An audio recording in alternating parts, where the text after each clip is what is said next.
Amém? Bom dia, graça e paz, amém? Como é que vocês estão? Tudo bem? Tudo tranquilo? Como é que foi de carnaval? Viajaram? Bom, mais uma vez, uma grande alegria, uma grande responsabilidade estar aqui ministrando, pregando a palavra de Deus. E essa semana eu estava meditando sobre o tema da mensagem. E é um tema duro, é um tema pesado, primeiramente para mim, mas que é importante para a gente refletir nessa manhã. Queria te convidar para a gente abrir a palavra de Deus. Eu vou ler rapidamente aqui o texto base. A gente vai ver um videozinho para a gente assimilar o que a gente vai falar nessa manhã. Amém? 1 Timóteo, capítulo 4, versículo 1. O tema da nossa mensagem, o Guilherme vai projetar aí daqui a pouco, se chama consciência cauterizada. Quem já ouviu falar esse termo aí? Ninguém? Ó, vocês estão lendo Bíblia, hein? Ó, tem um crente ali. Consciência cauterizada. Eu vou ler 1 Timóteo capítulo 4, versículo 1, e na sequência, 2 Timóteo capítulo 4, versos 4 e 6. Uma carta escrita por Paulo ao jovem Timóteo. Diz assim: Mas o Espírito expressamente diz que, nos últimos tempos, apostatarão alguns da fé, dando ouvidos a espíritos enganadores e a doutrinas de demônios, pela hipocrisia de homens que falam mentiras, tendo cauterizado a sua própria consciência. Agora eu vou lá para 2 Timóteo 4, de 4 a 6. Ele diz para o mesmo Timóteo: Pois virá o tempo em que não suportarão a sã doutrina, a verdade. Pelo contrário, se rodearão de mestres segundo as suas próprias cobiças, segundo as suas próprias vontades, seus próprios desejos, suas próprias paixões, como que sentindo coceira nos ouvidos. Eles se recusarão a dar ouvidos à verdade, entregando-se a fábulas. Mas você seja sóbrio em todas as coisas, suporte as aflições, faça o trabalho de um evangelista e cumpra plenamente o seu ministério. Amém? Pai, nos dá a revelação da Tua palavra nessa manhã. Fala com cada um aqui. Senhor, que o Teu Espírito tenha liberdade para falar em nosso meio, para trazer transformação, ó Pai, primeiramente dos nossos corações, para que isso possa gerar frutos, ó Pai, em quem nós somos e naquilo que fazemos, Pai. Muito obrigado, Senhor meu Deus, por essa manhã. Te louvamos em nome de Jesus. Amém. Vou colocar um vídeo rápido aqui para a gente introduzir, igual fiz na última vez, e a gente inicia a nossa mensagem. Amém?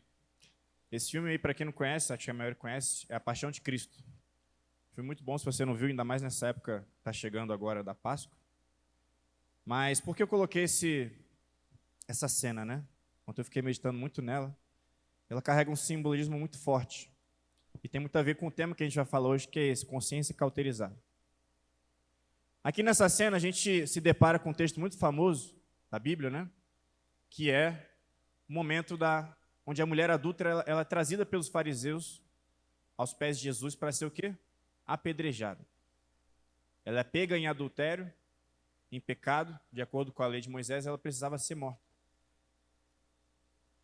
E naquela situação, Jesus olha para ela, ele não condena ela, e ele faz aquela frase famosa que a gente conhece: aquele que não tem pecado, atire a primeira pedra. E aí um por um começa a sair. Primeiro os mais velhos, de forma que no final não sobrou ninguém. Mas Jesus ele não termina aí. Ele vira para aquela mulher e ele diz o que para ela? Vá e não peques mais. A mulher adúltera, eu consigo, na minha imaginação, olhar para aquela mulher como uma mulher que talvez na sua infância foi abusada, ela sofreu traumas, ela carregava feridas na sua alma, no seu corpo, e ela era escrava do pecado. E a Bíblia diz que Deus ele não leva, lá em Atos 17, não leva em consideração o nosso tempo de quê? Ignorância. Então, até o momento em que essa mulher ela se encontra com Cristo, ela estava totalmente escravizada pelo pecado. E aí, de repente, essa mulher adúltera, mesmo com consciência, e essa consciência é a consciência que Deus ele depositou em todos os homens, ela sabia o que era certo, ela sabia o que era errado, porque a Bíblia diz que Deus colocou no coração do homem a lei moral da consciência, de saber o que é certo e errado. A Bíblia diz lá em Romanos que até o gentio, por meio da consciência que ele recebeu de Deus, ele consegue discernir o que é certo e o errado. Mas o espírito dela estava cativo ao pecado, ela estava escrava do pecado. E a mulher adúltera, ela me representa a mim, ela representa você, até o momento em que nós temos nosso encontro com Cristo. Tenho certeza que, como ela, todos nós um dia nos deparamos com esse olhar de misericórdia, de graça, de salvação, que nos libertou desse jugo de escravidão de pecado. Amém? Mas ele fala uma coisa muito interessante, ele diz para ela, vá e não peques mais. Por que ele fala isso? Porque a partir desse encontro, ela recebe algo da parte de Deus que concede a ela agora liberdade para não mais viver debaixo desse jugo de pecado. E agora ela não tem apenas uma consciência mental recebida por todos os homens, agora ela tem uma consciência espiritual, um discernimento espiritual de que ela foi liberta do pecado. E cabe a ela, juntamente com o Espírito Santo, todos os dias, permanecer nessa liberdade do pecado. Amém? Então eu queria exemplificar isso nessa manhã, com esse vídeo, né? Para a gente introduzir e os irmãos primeiramente entenderem a diferença entre esses dois tipos de consciência. Então, conhecer a Deus, e como eu disse, todos nós tivemos esse momento na nossa vida como a mulher adúltera, onde nós conhecemos o amor de Deus, fomos libertos por esse amor, fomos libertos da escravidão do pecado. Conhecer a Deus implica também uma responsabilidade muito grande. Por quê? Vou usar aqui o exemplo das minhas crianças, né? Meu filho, ele tem 1 ano de idade. Ele está desenvolvendo ainda a consciência dele. Até mais ou menos ali, uns 2, 3 anos, a psicologia vai dizer que ele vai agir muito por conta das vontades dele. Ele vai ser guiado pela fome, pelo sono, pelo desejo, pela curiosidade, né? Vocês viram ele aqui tentando encostar na tomada. Ele não sabe que ele não pode. Então ele vai ser guiado, ele vai ser instruído até o momento que ele desenvolve a consciência dele, e a partir daí, ele já começa a ter um tratamento diferente de quando bebê.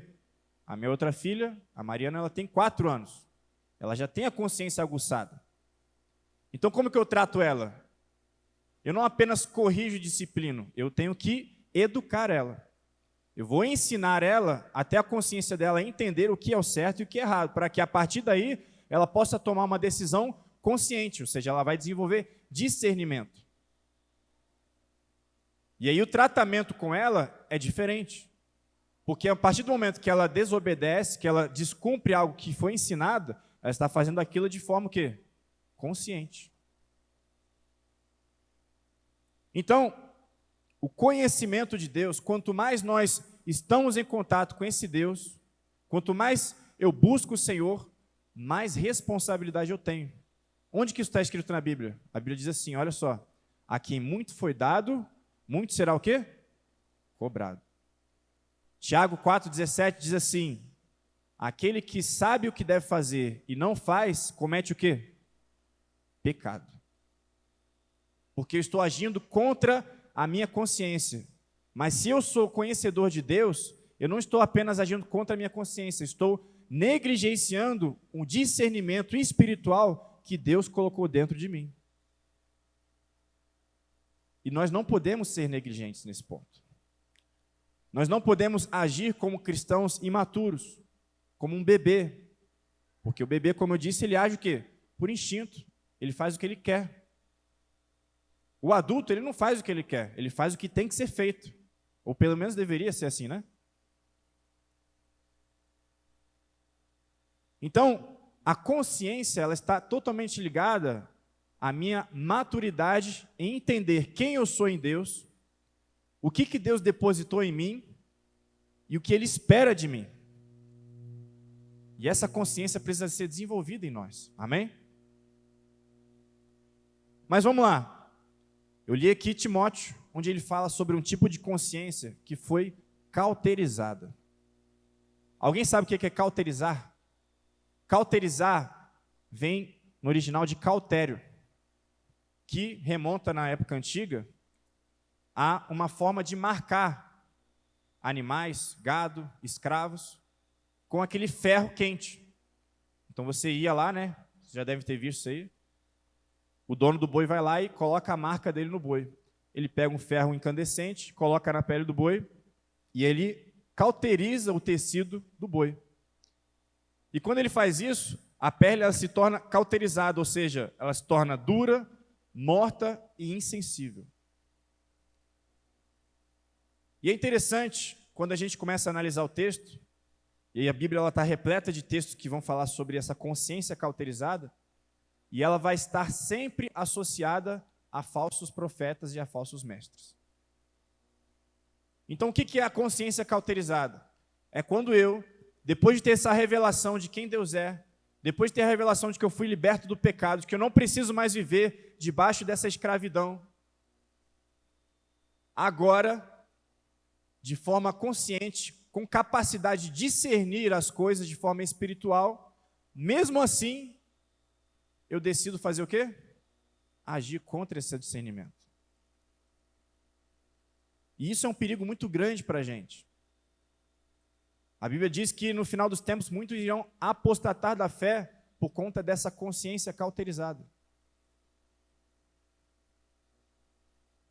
Então, quando a gente começa a se relacionar com Deus e não começa a ter mudança na nossa vida, isso é um perigo muito grande. Eu posso estar vivendo um evangelho, um cristianismo morto, um cristianismo falso. E por que sempre vai ter na Bíblia consciência cauterizada relacionada com falsos mestres? Ora, se eu quero viver na minha maturidade, de acordo com o que eu acho que é bom para mim, eu preciso que alguém fale para mim isso, para que a minha consciência fique o quê? Tranquila.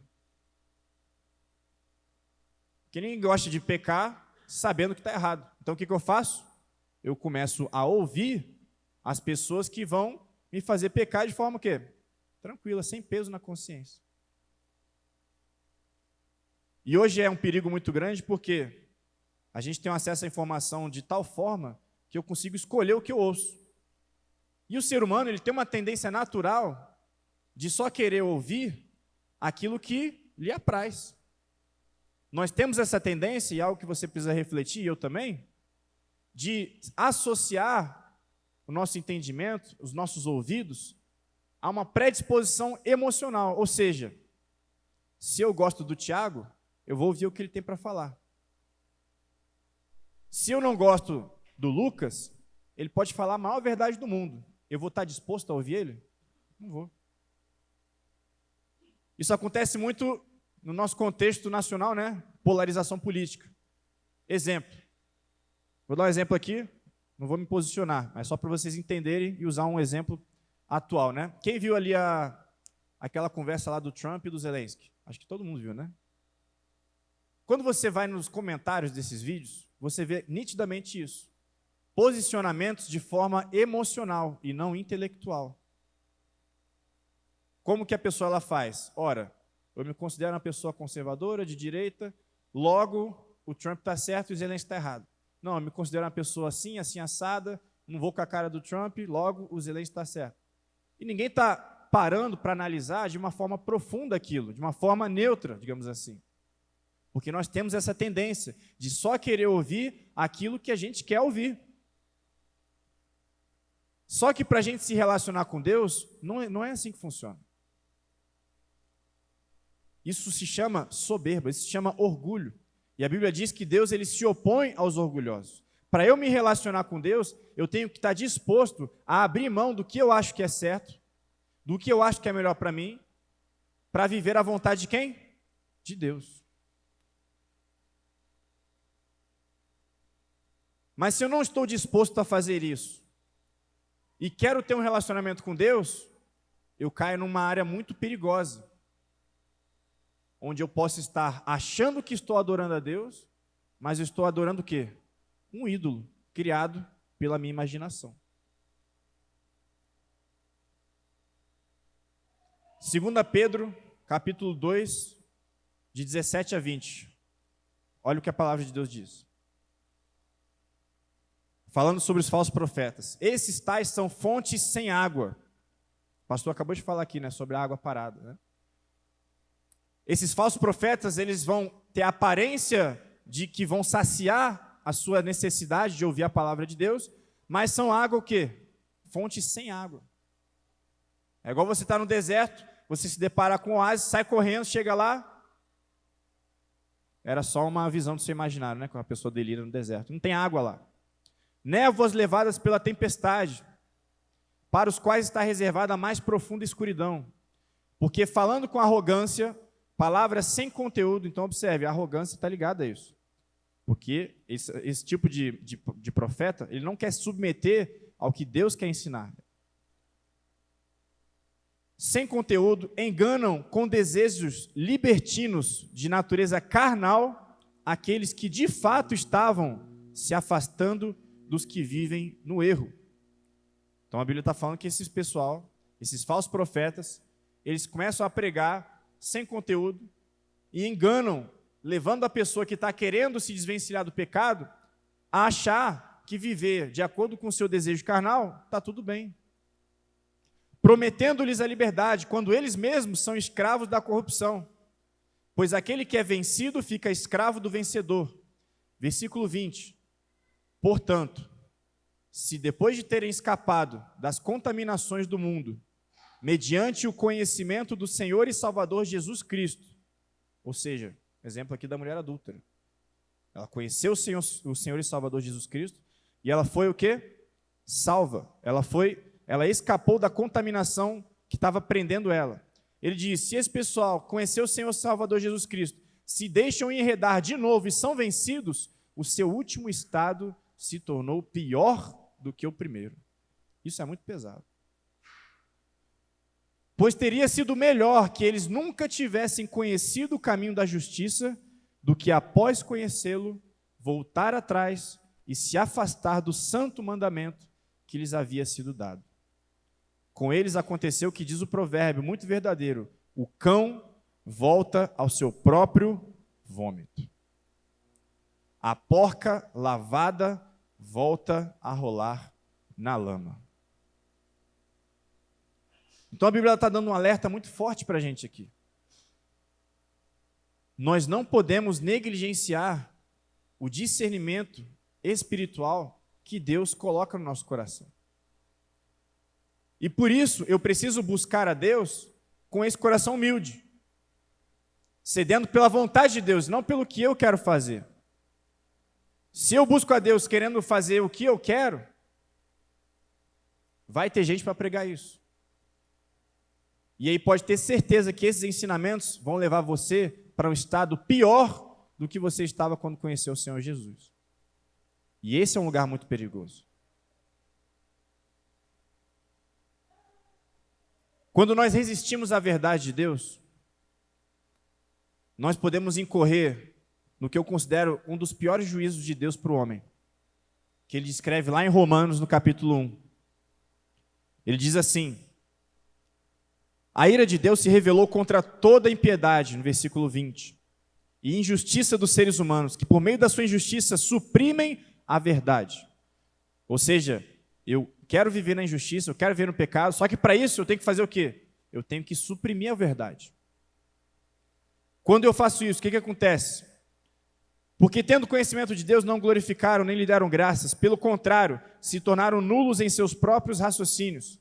E o coração insensato deles se obscureceu, dizendo-se sábios, tornaram-se loucos, e trocaram a glória de Deus por imagens semelhantes ao ser humano corruptível.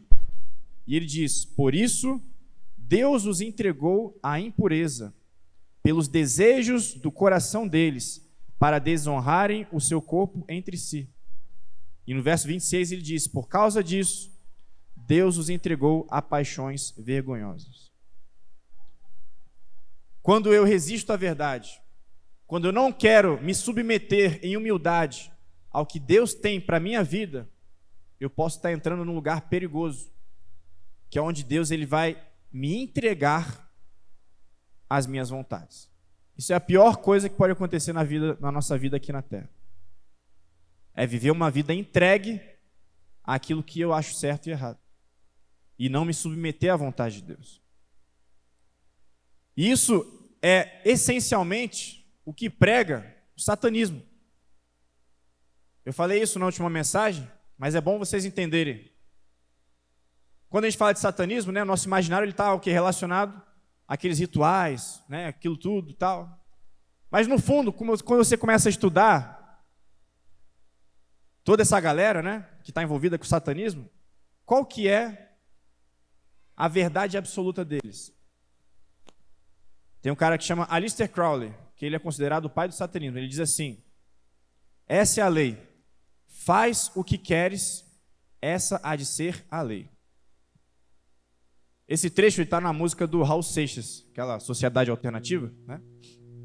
E o que você vai perceber sobre o satanismo é que, no fundo, o diabo ele só quer uma coisa: que você viva do jeito que você acha que deve viver. Se ele conseguir colocar essa semente no seu coração, ele conseguiu o que ele queria. Então nós temos que ter muita cautela para parar, refletir se a nossa vida, ela realmente está sendo uma vida que está submetendo à vontade de Deus ou à minha vontade.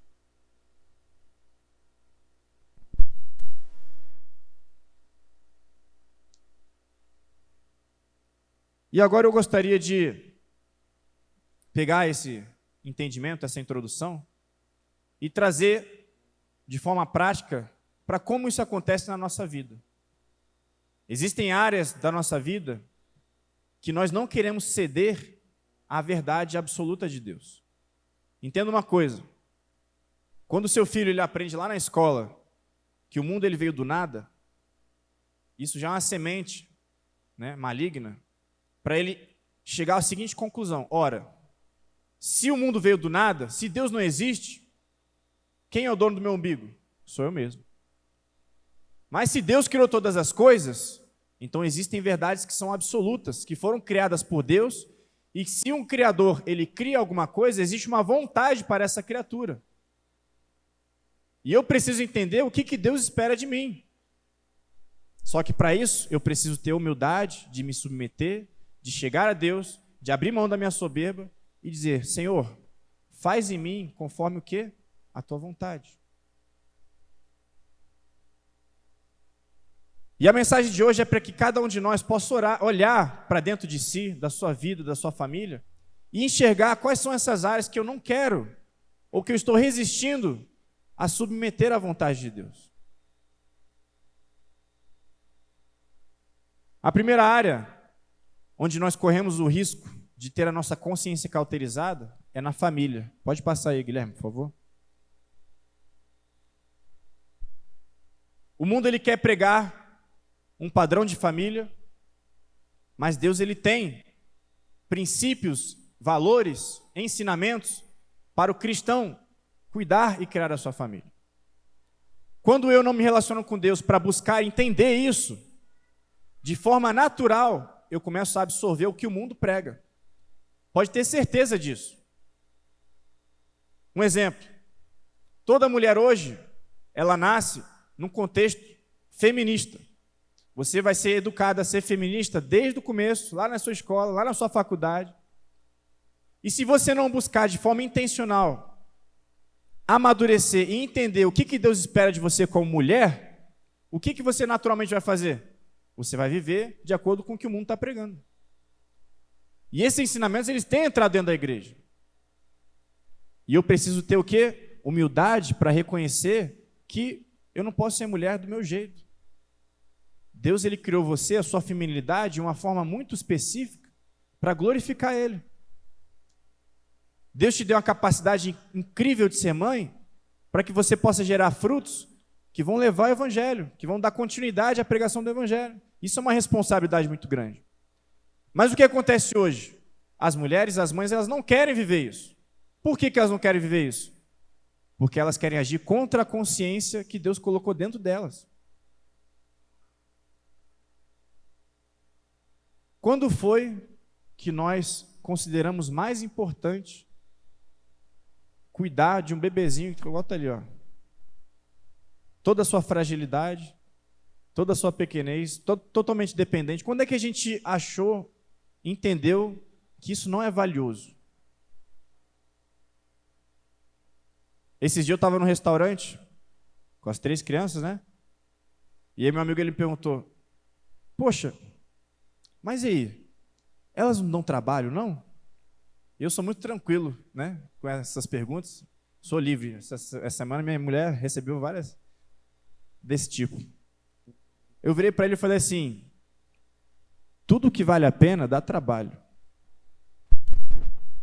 Você tem que escolher o que é mais valioso para você, simples assim. Você quer trabalhar? Você vai ter que passar um concurso? Vai ter que estudar, não vai? Vai ter que estudar até de tarde, vai madrugar. Se você quiser prosperar, você vai ter que se esforçar, vai ter que trabalhar, vai ter que abrir mão de muita coisa, às vezes de sono. Se eu quiser ter uma família que glorifica a Deus, filhos que glorificam a Deus, isso vai me exigir um sacrifício? Vai. A questão é que nós não estamos valorizando o que Deus valoriza. E aí a gente entra em crise, porque o mundo está falando para a mulher, ó, é muito melhor você ir lá. Eu não estou falando que a mulher não pode trabalhar, muito pelo contrário. Mas o mundo está pregando que essas coisas, elas estão acima do que Deus está pregando, que é importante. A mulher virtuosa, ela trabalhava, ela fazia um monte de coisa, mas acima de tudo, ela tinha uma família saudável, ela tinha filhos que estavam na presença de Deus, porque ela entendia o valor daquilo.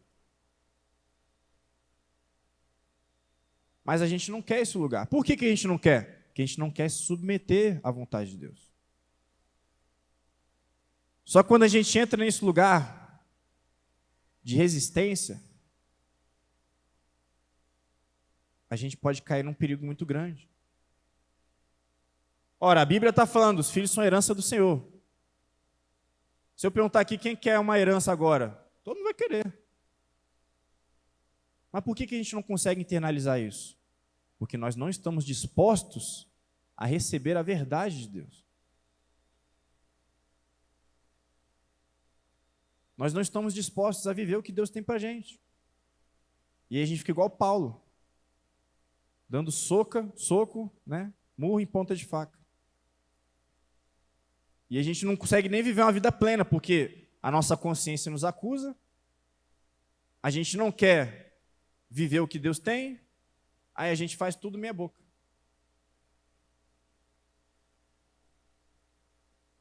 Então eu preciso entender e me submeter ao que Deus espera de mim.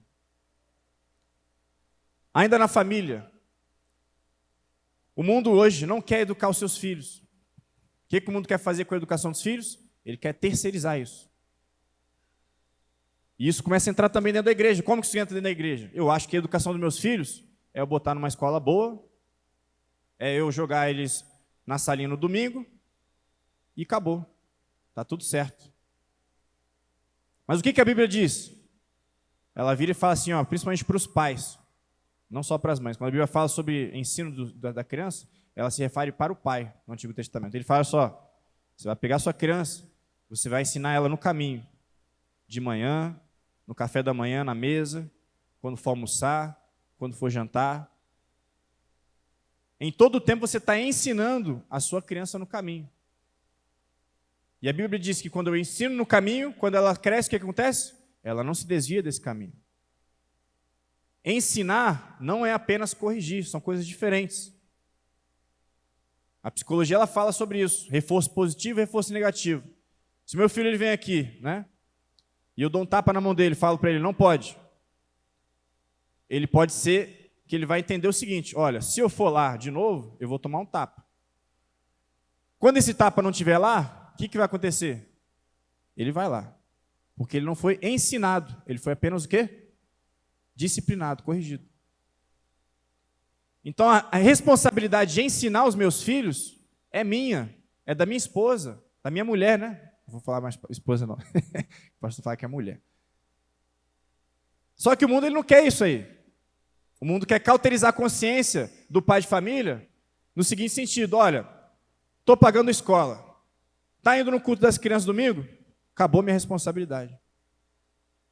Aí eu aniquilo a minha consciência e acho que está tudo bem. Não está tudo bem. E se eu continuar nesse caminho, pode ser que eu vá colher frutos amargos no futuro. Mas para isso eu tenho que me despojar do quê? Do meu orgulho. Eu tenho que reconhecer, eu tenho que confessar, eu tenho que falar: Deus, me perdoa, me mostra o caminho. E aí eu tenho que estudar, eu tenho que aprender. Hoje as mulheres e os homens, os pais, não aprendem mais como era antigamente, né? Como a Bíblia diz, né? As mulheres mais velhas ensinem as mulheres mais novas. Não é assim que a Bíblia fala? A gente perdeu isso. A gente não tem isso. Nosso referencial hoje está totalmente corrompido. Então eu preciso fazer o quê? Eu preciso me dedicar, eu tenho que estudar. Tenho que fazer um curso, tenho que fazer alguma coisa. Mas eu preciso entender qual é a vontade de Deus, o que Deus espera de mim, como pai, como mãe.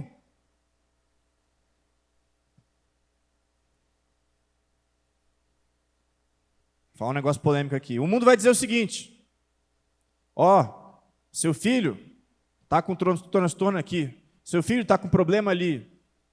E existe? Existe. Eu estou lendo muitos livros nessa área, né?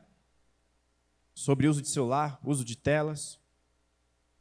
Eu mesmo fui vítima disso, tá? Então, por isso eu falo, para quem não sabe aqui, eu era uma criança viciada em Super Nintendo. Quem teve Super Nintendo aqui? Eu era viciado em Super Mario. O que mais? Qual que eu jogava lá? Aquele da tartaruga lá, como é que é? Não vou lembrar agora. Ah, não, Donkey Kong. Eu era viciado. Irmão, um dia, eu era tão viciado, e meus pais às vezes não entendiam, né, não tinham consciência do problema e do poder disso na minha vida. Eu tive uma parada respiratória em casa, de esforço repetitivo. Meu pai, no meio da madrugada, eu acordei, fui para o quarto dos meus pais, comecei a passar mal. Eu tive uma parada respiratória, comecei a convulsar, meu pai me levou para o chuveiro, botou a mão na minha cabeça, orou e repreendeu o espírito de morte, e eu acordei. Eu era viciado em videogame. E eu sei o perigo que isso tem. Eu sei o perigo que é você pegar um celular e dar na mão de uma criança. Porque eu, na minha adolescência, eu tive acesso irrestrito à internet para jogar jogo online. E o que aconteceu comigo? Conheci más influências e tive muito problema na minha juventude com o quê? Pornografia. Então, irmão, você como pai, como mãe, você precisa entender a responsabilidade que é você entregar isso aqui na mão do seu filho. A gente não pode achar que é normal, igual o mundo faz. Hoje você sai, vai no restaurante, está lá o tablet na frente da criança para ela comer. Isso não é normal. Não é normal. Você está terceirizando a educação do seu filho. Se você não consegue educar o seu filho para comer na mesa sem ter um estímulo, o que você está ensinando para ele?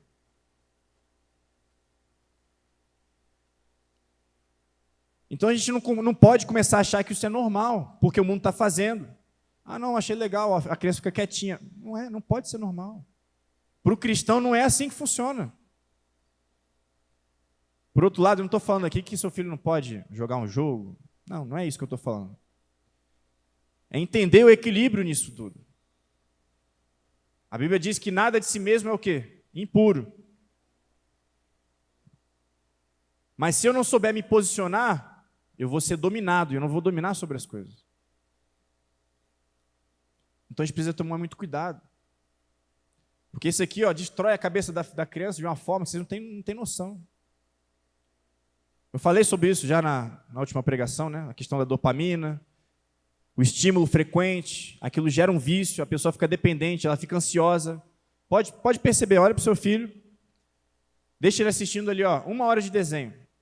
Se você desligar sem avisar antes, o que acontece? Ele tem uma crise de ansiedade. Ele fica irritado. E depois ele fica te pedindo toda hora: posso ver desenho? Posso ver desenho? Posso ver? Por quê? Porque você está viciando o seu filho naquilo. Só que a nossa consciência está o quê? Cauterizada. A gente está achando que está tudo bem, está tudo tranquilo. E quais são os frutos? Aí você vê. Quantas crianças com transtorno de déficit de atenção? Quantas crianças com crise de ansiedade, na tenra idade? Eu estou trabalhando lá com um soldado, né, recruta agora, ó, 18 anos. Você coloca esse pessoal no internato de um mês, sabe o que acontece? Crise de ansiedade. Eles não conseguem ficar um mês sem celular trancafiado. Não conseguem. A pessoa começa a ficar maluca. Por quê?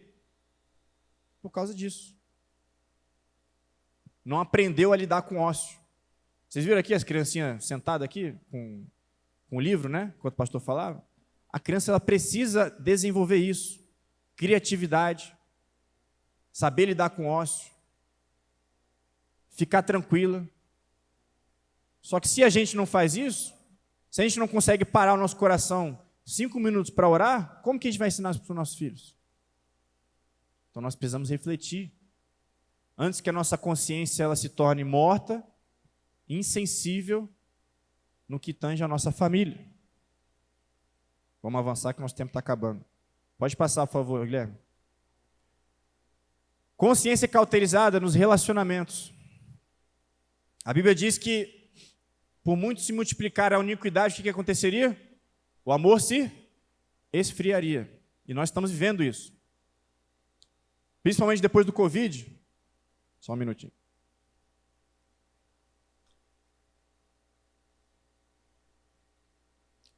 Nós não conseguimos mais nos relacionar da forma que Deus espera que nós nos relacionemos, principalmente dentro da igreja.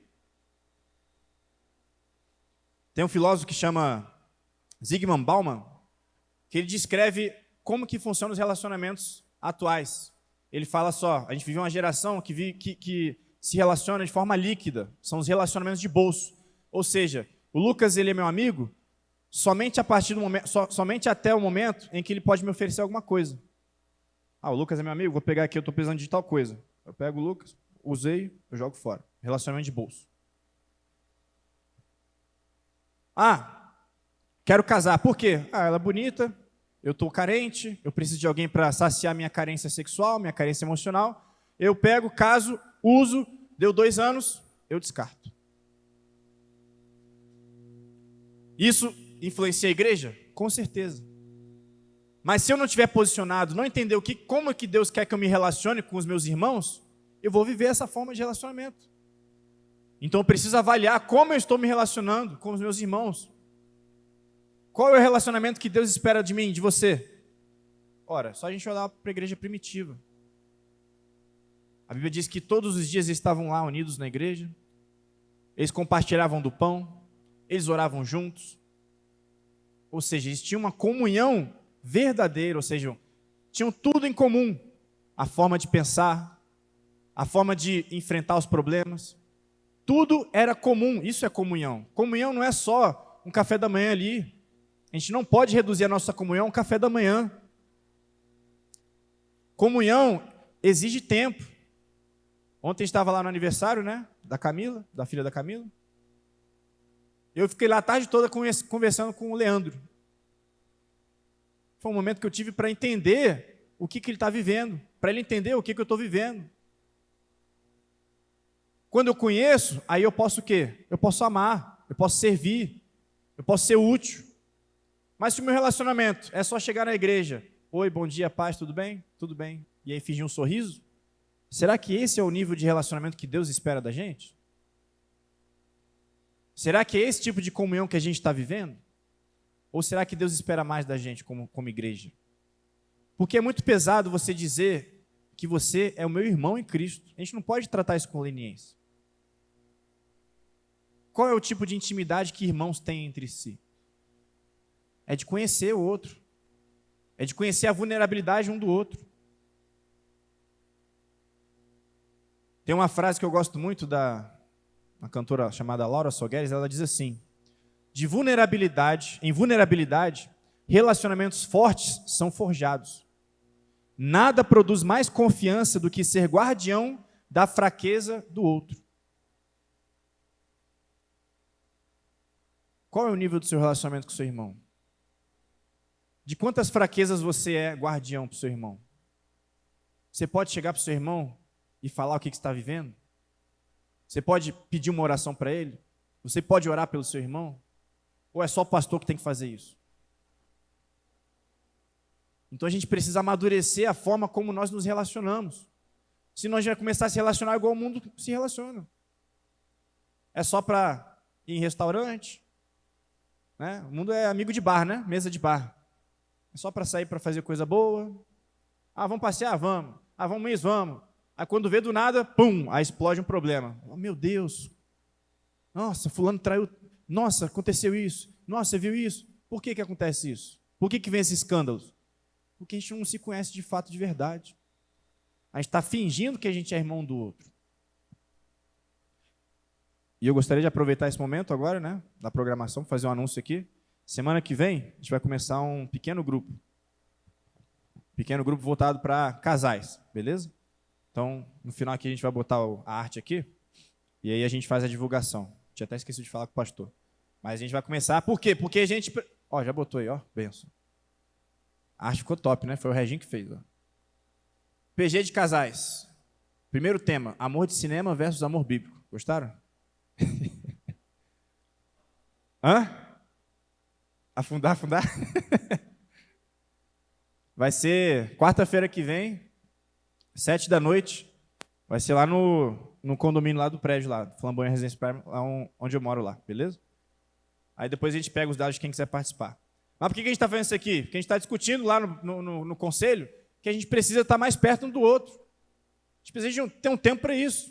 Um tempo para eu conhecer a vida do meu irmão. Ou você acha que é porque eu estou aqui em cima, pregando, que eu não tenho problema? Eu tenho problema, igual você, igual todo mundo. Irmão, vou te falar um dado pequeno da minha vida aqui. Ó. Nos últimos 2 anos, sabe quanto tempo eu fiquei fora de casa? 11 meses. Viajando, fazendo curso, fazendo um monte de coisa. Você acha que eu não enfrento problema por causa disso? Enfrento. Só que aí você olha para mim aqui em cima, você acha que o quê? Não tem problema, ele está pregando. Não. Eu preciso desse relacionamento assim como você. Só que se eu não reconhecer isso, eu vou viver a minha vida de mentira aqui, ó, fingindo que está tudo bem, tranquilo. Até o momento que o que acontece? Pum, explode. Aí você se escandaliza com o seu irmão, você julga o seu irmão, mas você não está lá para ouvir ele. Você não está lá para servir ele, para viver o drama dele junto com ele. A Bíblia diz assim, ó, confessai as vossas culpas uns pelos outros e orai uns pelos outros para que o quê? Sareis.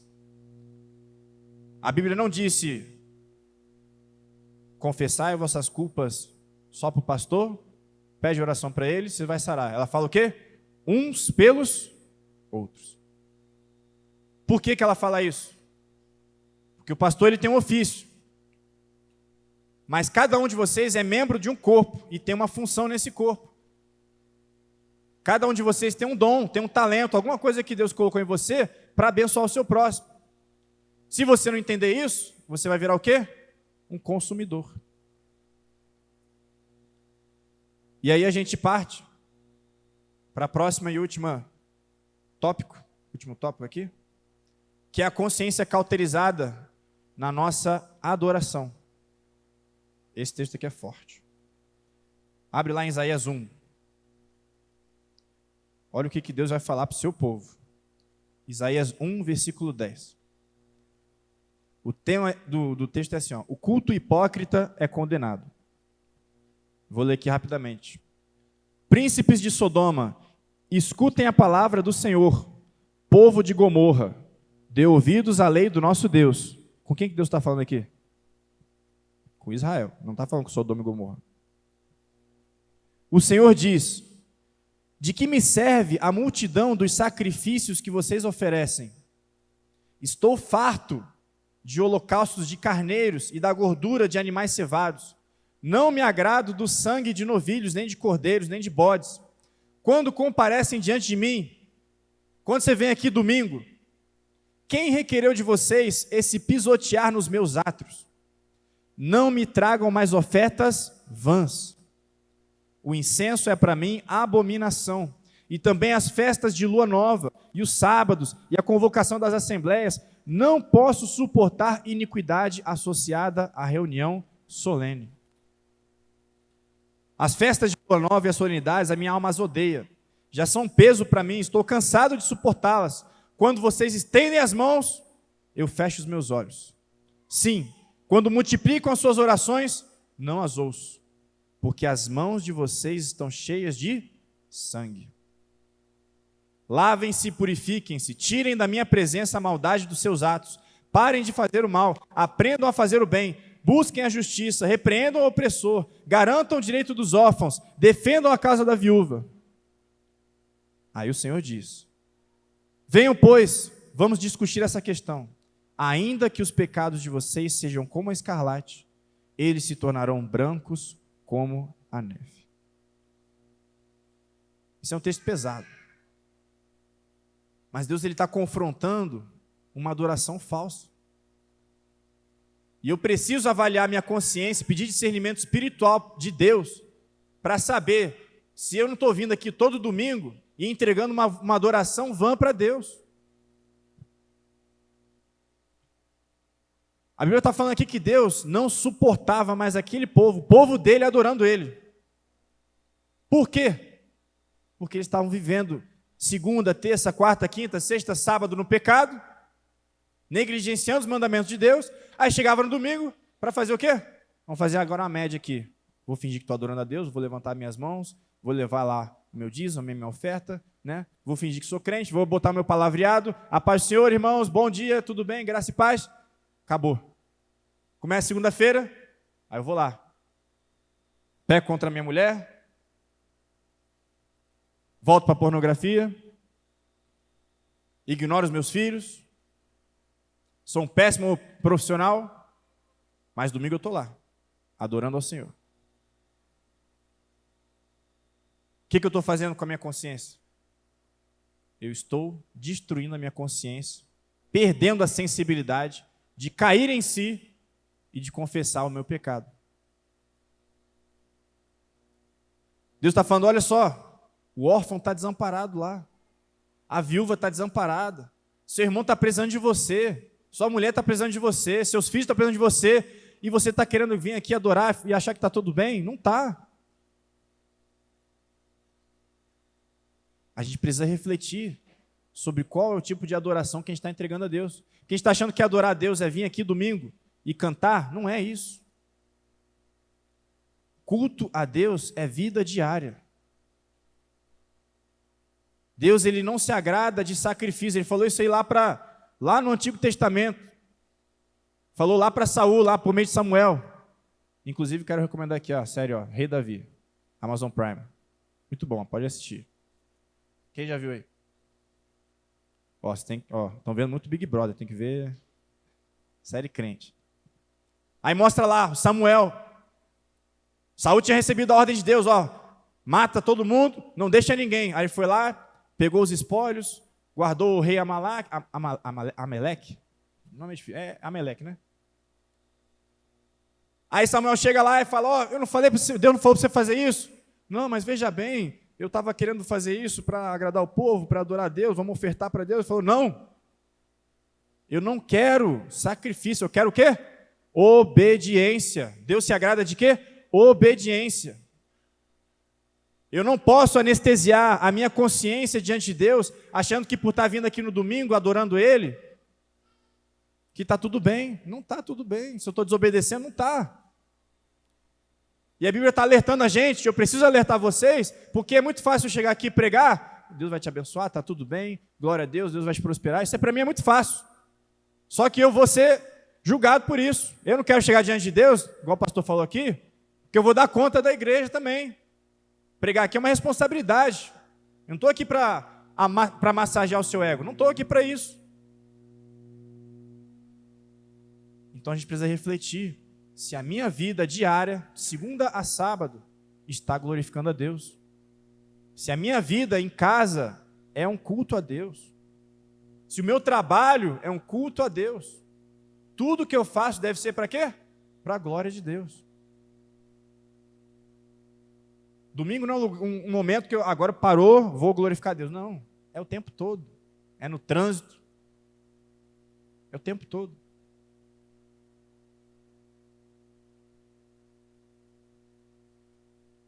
para a gente finalizar, meus irmãos, senão vai afundar muito.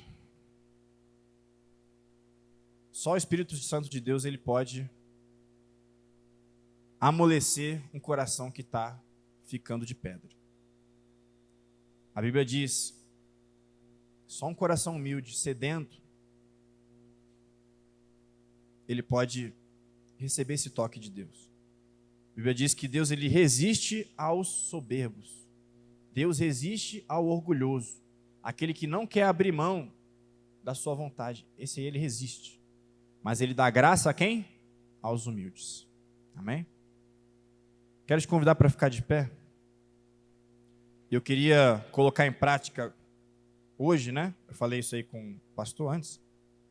Eu queria fazer uma coisa que a gente não está acostumado a fazer. Eu mesmo estou relutando há muito tempo, né? Mas que é uma prática que a gente perdeu justamente por conta da qualidade dos relacionamentos que a gente está cultivando na igreja. Hoje você manda um irmão orar pelo outro que está do lado, todo mundo fica o quê? Tímido. Por que isso acontece? Porque a gente não tem qualidade de comunhão. A gente não sabe o que o irmão está vivendo. E a gente não tem nem discernimento para ouvir Deus quando eu estou sentado no banco, falar para mim, olha só, vai lá e ora por fulano. Vai lá e dá um abraço na fulana. A gente perdeu essa consciência. E eu não quero que a gente venha aqui todo domingo só para ouvir uma palavra boa e ir para casa.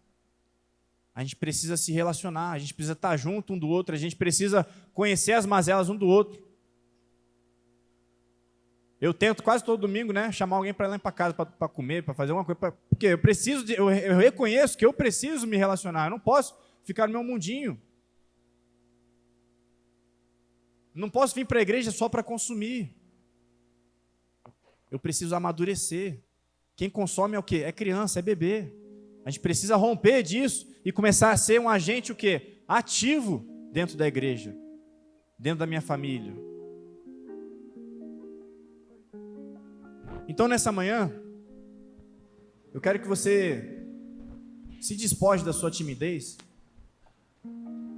e que você tome um passo, porque se nesse ambiente onde a gente é irmão, você tiver vergonha de vir aqui para receber uma oração, isso é um sinal de que a nossa comunhão está fraca, de que você não confia nas mãos santas que podem ser impostas sobre você. E a Bíblia ela fala sobre isso. Se tem alguém enfermo na igreja, chama os presbíteros, vamos orar. Tem alguém passando necessidade, chama essa pessoa, vamos orar, vamos abençoar. Tem alguém aflito, vem aqui, vamos orar. A gente precisa resgatar isso no nosso meio, antes que a nossa consciência se torne morta, antes que a gente ache que está tudo bem e comece a empurrar as coisas com a barriga, antes que Deus vire para a gente e fale, o culto que vocês estão me oferecendo domingo, eu não estou recebendo. Então, da mesma forma que essa palavra ela me impactou, e se nessa manhã você sentiu da parte de Deus, pelo Espírito Santo, que você pode fazer mais, se você sentiu que a sua consciência ela está de alguma forma sendo morta, que você precisa submeter mais a sua vida, a sua casa, seu trabalho, quem você é, à vontade de Deus, eu quero te convidar para vir aqui à frente para a gente orar junto. Se desprende de toda timidez e vem aqui para a gente orar. Eu quero realmente tocar na sua vida. Eu quero chamar aqui mulher, homem, né, presbíteros, quem quer que seja, para a gente orar e impor as mãos sobre você. Nós precisamos entender a vontade de Deus. Se você quer entender essa vontade, se você quer viver mais essa vontade, se você quer mais amadurecer mais nessa vontade, quero te convidar para vir aqui na frente para a gente orar. Amém? Tem alguém? Alguém quer receber uma oração? Alguém quer receber um abraço? Alguém quer receber um toque da parte de Deus? Quero te convidar aqui para vir à frente. Os presbíteros, os pastores vão estar orando. Amém? Pai, em nome de Jesus, nós queremos, ó Pai, entrar na Tua presença nessa manhã, Pai, para nos arrependermos, Senhor meu Deus. Queremos, ó Pai, pedir perdão pela vida que estamos levando, ó Pai. Nós queremos, Senhor meu Deus, nessa manhã dizer que nós queremos viver a Tua vontade, não a nossa, Senhor. Pai, nos leva de volta ao primeiro amor por Ti. Perdoa todas as vezes que temos negligenciado aquilo que o Senhor tem derramado sobre nós. Pai, o Senhor derramou dom, o Senhor derramou talento sobre vidas aqui, Pai.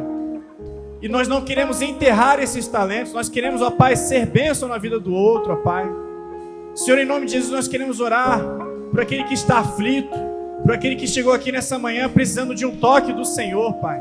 Senhor, em nome de Jesus, usa essas mãos que estão sendo estendidas agora, ó Pai, para abençoar, para trazer paz, para trazer cura, Senhor meu Deus, para trazer libertação sobre o Teu povo, ó Pai.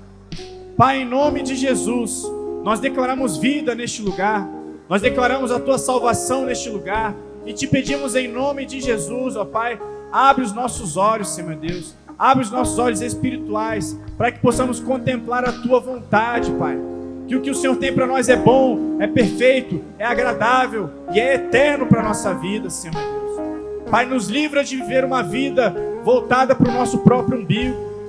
Ó Pai, eu oro pelos pais, eu oro pelas mães, pelas famílias, Senhor. Em nome de Jesus, traz renovo sobre cada um aqui, Senhor meu Deus. Eu oro pela Tua igreja, Pai, que possamos desenvolver laços, ó Pai, realmente, Senhor meu Deus, de intimidade, de comunhão, Senhor meu Deus, de amor uns pelos outros, ó Pai.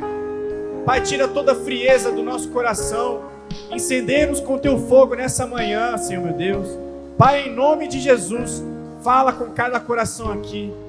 Que o nosso culto, nossa adoração não seja da boca para fora. Não queremos mais Te adorar, Senhor meu Deus, apenas com nossa emoção. Queremos Te adorar em espírito e em verdade, Pai. Pai, em nome de Jesus, vem com o Teu Espírito Santo nessa manhã e toca cada um aqui, Senhor meu Deus.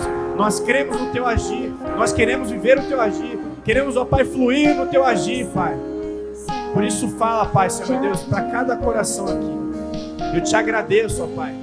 Eu Te agradeço porque nós reconhecemos, ó Pai, que estamos de um Deus que quer nos conceder graça, quer nos conceder amor, que quer prosperar a nossa vida, Pai. E nós não vamos negligenciar a Tua presença, Senhor Deus. Nós não vamos nos fechar, Pai, nós vamos nos abrir para este amor. Por isso abre cada coração aqui para entender a Tua vontade. Em nome de Jesus. Em nome de Jesus. Amém. Amém. Glória a Deus.